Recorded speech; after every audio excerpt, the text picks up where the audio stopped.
And we're back.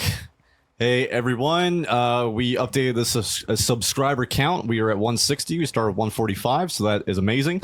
Right now, my donation's at $3.50, so let's try and get that up there. We're looking to hit 500 subscribers by the end of this stream. If you're just joining us, this is our 10-hour charity stream event for St. Jude's Charity, Cancer Research, in honor of my late father, Michael C. Vergara.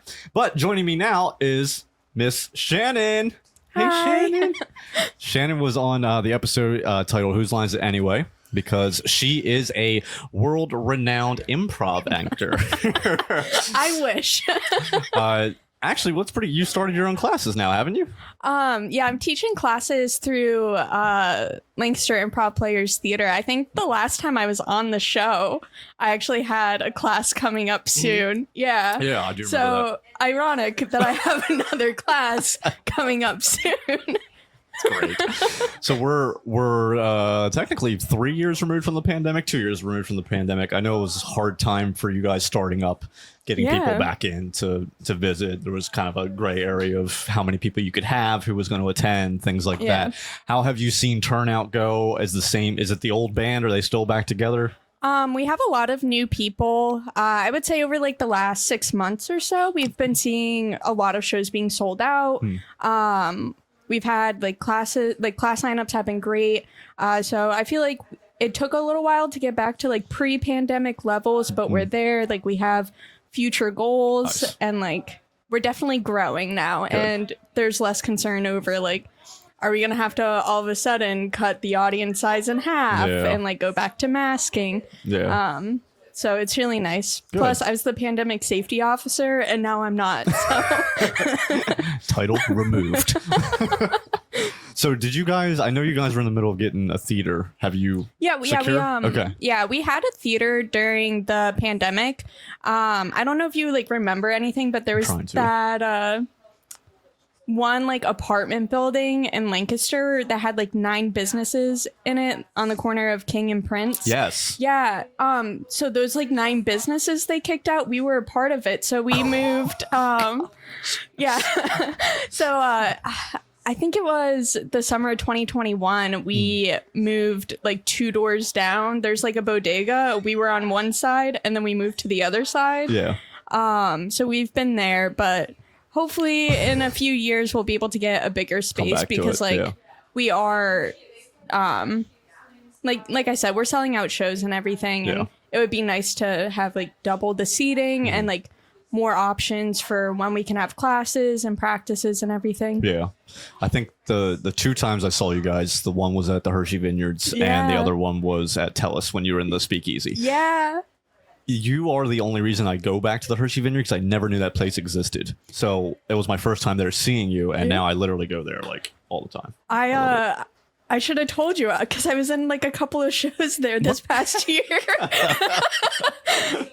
Yeah, I'd love to do that. So when you guys are prepping for bringing new people in, are other people teaching classes? Is it just your 101? What's going on with that? There are other people that teach classes. I think I just wrapped up a 101 early May, and I think we have one going right now, and I think there might have been another one during that time, but then I have one starting early August. Yeah. I don't know how I got so lucky to teach 2 101s in a year, but I did because we do have a lot of teachers, and I've been working on writing curriculums for higher level classes. Gotcha. And some drop-in one-off classes on a specific skill. So education is all over. Especially in that world. What's been the most fruitful thing for you in those classes? What have you enjoyed the most? The last 101 I had was the best 101 I've had, and if anybody from the previous ones are listening, I'm sorry. You all were great, just not that great. Because so many people in that class, they were just so welcoming, and they all really hit it off right away. And usually that's something you see towards the middle of the class. Yeah. But so many of them said that they were taking the class just for social anxiety or to try something new, to make friends. It wasn't they had this improv dream. Got you. And there were 10 of them in that class, and I think 7 or 8 of them signed up for the next level after that. Okay. And it was just a great class. They actually printed out the graphic they made Nice. for the event, like the Facebook event, and they put it in a frame, and they all like signed and like wrote notes and gave me the frame. I cried because they did it at the end of their class show in front of the audience. Oh wow. How special is that though? That's so cool. Yeah. So it just it was really rewarding because you have like highs and lows with improv, and I had definitely been in a slump going into that class. And it just really solidified that like I am doing what I want to do, and I'm just where I'm supposed to be, and like I'm good at what I do, and I shouldn't doubt myself. Yeah, absolutely. I will never forget the show at Hershey Vineyard when I was able to be interactive. Well, first, because you were still working for me at the time, and it was the genie thing. I asked the question. I said, "What should I do when an employee doesn't listen to me, or my employee doesn't listen to me?" And so the game is each person in the head of this genie. It's like a pyramid thing, has to give a one-word answer. And they were just like, give Shannon a raise. I just went over with the cat. So funny. Or I did the Switch game with you guys too. That was really fun. I've always loved Whose Lines It Anyway and the improv behind it. So besides the Lancaster improv players going on, what's just happened in life? Anything new? Anything changed? I know you've been traveling a lot. Yeah. I was on your show like 2 years ago. It's been 2 years. Yeah. Had a little bit of a rough patch, and I started going to therapy. So I've been in therapy for 2 years. Great. Recommend it for everybody. Same here. Well, not 2 years, but makes a difference. I actually read Tuesdays with Maury. I had like a mental breakdown. One of my favorite books. And then the next day, I read that. I really liked that book too. My girlfriend and I read this together. It was like our first book that we like read together. Absolutely amazing. Yeah. I not to go on a tangent, but he had like a meet and greet and book signing in Lancaster maybe a year and a half ago. Nice. Like right after that book had just came out. Okay. So he signed my copy of Tuesdays with Maury, and then they had Finding Chica. They had signed copies for like $10. Yeah. I already owned it, but I bought a signed copy. And then I bought Stranger in the Lifeboat. Yes. Yeah. But I read Tuesdays with Maury, read it in one night. And like, if I remember correctly, Maury had ALS, which was very similar to like what my dad had. And I just like, it made me wonder if like my dad like regretted anything, or if he like or if he was taking like death in stride like Maury was. And then I started questioning like, am I doing what I want to do? Like, am I going to like wake up one day and regret like not doing things? The next day my boss was like, where would you guys travel if you could travel anywhere? I was like, I'd love to go to Ireland, but I'm so scared of solo travel. And then I booked through EF Ultimate Break, which I probably won't use them again, but like... Not good? You recommended them to me. I need to know. I went on a second trip with them, was not a fan. You're just with so many people, and I got super sick. The first trip, I actually came back, tested myself for COVID, and had COVID. Oh, geez. Did not realize it. The second trip... got my flu shot and my COVID shot 2 weeks before. And I was like, I won't get the flu or COVID. Instead, I got RSV and a sinus infection. And people were like, you're not an infant. How did you get this baby virus? And I was like, I don't know. But like,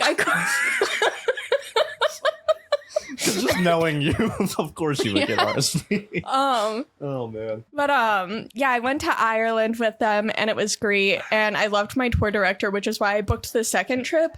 I definitely think she was having like a rough time because she had just gotten back from vacation and had a flesh-eating bacteria, so all of her skin was falling off. Everybody got super sick on that trip. But yeah, I found a journal my dad kept from his second trip in Ireland, and I always wanted to go to Ireland with him. And so I decided to plan a 3-week trip, completely solo, to like repeat his trip. Because I figured like that's the closest way I could get to like traveling with him is to go and do the things he did. So I'm going in 3 months. Nice. Yeah. You're not going with them though. You're just Nope, doing it all by yourself. Yep, completely by myself. How are you mentally preparing for that? Well, I have everything booked, like the flight and hostels. And I'm just excited. Like my mom's nervous. Yeah. I told her that I would share my location with her boyfriend since he has an iPhone and I have an iPhone. Okay. But I also don't want her calling me 24/7 on this trip. So we'll see. Airplane mode most of the time. Yeah, I'm not nervous. I think the most comforting thing is like I know that there are going to be issues on it. Like things are going to come up. Yeah. I'm going to learn. Yeah. And so if I expect that, then it's not really That's not gonna do unexpected. anything. Yeah. And it's just like, oops. And I'm also spending more time like in each city I'm going to. So like if something does happen, it's okay. Cause like I have plenty of time. Like I've built in rest days. Yeah. And I'm not like over jamming my schedule. Yeah. But I also have a journal I keep now. Okay. Usually just sort of like write letters to my dad when like there's something I want to tell him, or I print out pictures and like it's like I don't know, like some people might think it's silly, but like for me it's like a nice way to be like, hey dad, here's an update on my life. Yeah. And so like I've just been like planning everything in that journal too because I bring it with me. Yeah. Biggest piece of advice is to not have everything on your phone when you're traveling. I have a friend that travels a lot and she was going on a trip. Her cell phone was stolen Just right from her hand in Paris. And so if goodness. everything's on your phone, like what are you gonna do? yeah, so yeah, just like journaling here and there. But I'm excited. I've been there 3 times. Yeah. Like, I'm still trying to get there the first time. I want to go so bad. So I'll help you. I keep joking that I'm going to be an American-Irish tour guide where if you pay for my flight and hostels, I'll show you around. And I'll meet you at the airport with a Guinness in one hand and the map in the other. Oh my gosh. After my first trip, so Dublin Airport was a nightmare. And when you're with EF Ultimate Break, like you don't get to choose when you go to the airport. And it was my first international trip. When I was leaving to go to Ireland, I got to the airport like 6 hours early because I was like, I don't want any problems. Yeah. I'm going to sit there. Like my gate still had the flight before my flight up. And I was just sitting there reading. But on the flight back, I didn't know what I was doing. And so I was like, I don't know if I need to go through customs now or later. I had a layover in London. And so I asked somebody there and like I had my boarding pass and my passport and they were like, yep, go through customs. Yeah. And the longer I was in the line, the more I was like, I don't think I should be here. And so I asked somebody else and they were like, nope, stay. I asked somebody else. They told me to stay. So I was like, all right, I should stay. You can probably see where this is going. As you do. Yeah. So they check my boarding pass. They write some stuff on it. They like check my bag. I only pack a backpack. Super relaxing to just travel with one bag, no suitcase. Yeah, highly recommended. So I get to where they're like, what are you bringing back? And he's scanning my boarding pass and it's not working. And he looks at it and he was like, you're going to London. Why are you in this line? And I was like, you tell me, because I asked 5 people in this line and I like pointed out all the people. I was like, they checked my boarding pass. Like they went through all my stuff. I was like, I asked if I needed to be in this line and I was told to. And he's like, all right, well, you have to go like back. So like I like got pulled back into like the Homeland Security area and he just goes into a room. So naturally I just start crying because like I don't know what's going on. And so he's like, you're not in trouble. Like he was like, this is a security risk that like you were able to make it through this whole line and all these people checked your boarding pass but didn't actually check.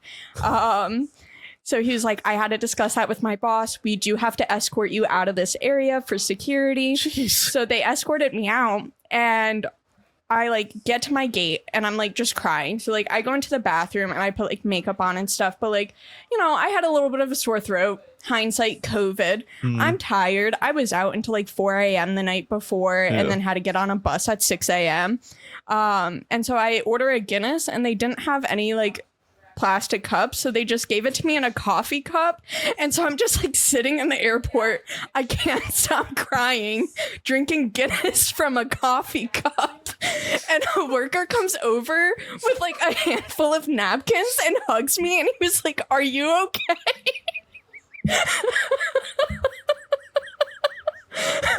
Like How bad do you have to look for a random stranger to come up to you and hug you with napkins while you're drinking Guinness from a cup? Like, no, I'm not okay. Oh my god. Oh man. Second time going through Dublin Airport, much better. It was a direct flight to the U.S., so I knew I had to do customs. A coffee cup of Guinness. Oh man. Oh, that was really funny to me. Oh my gosh. Okay. Yeah, don't go to Ireland, apparently. No, go to Ireland. It's beautiful. You'll go there and you'll be like, yeah, fairies exist. I believe it. This was worth it. Oh, man. Well, I'm glad that went well. I'm glad that you're back. If anybody wants to check out Lancaster Improv Players, where can they go? What are the next shows coming up? We actually have shows tonight. We have a show at 7, and then we have a show at 8:30. I'm in the 8:30 one. We're at 16 South Prince Street in Lancaster City. We're on Instagram, Facebook. We post everything on Eventbrite, so you can like follow us on Eventbrite and get email updates.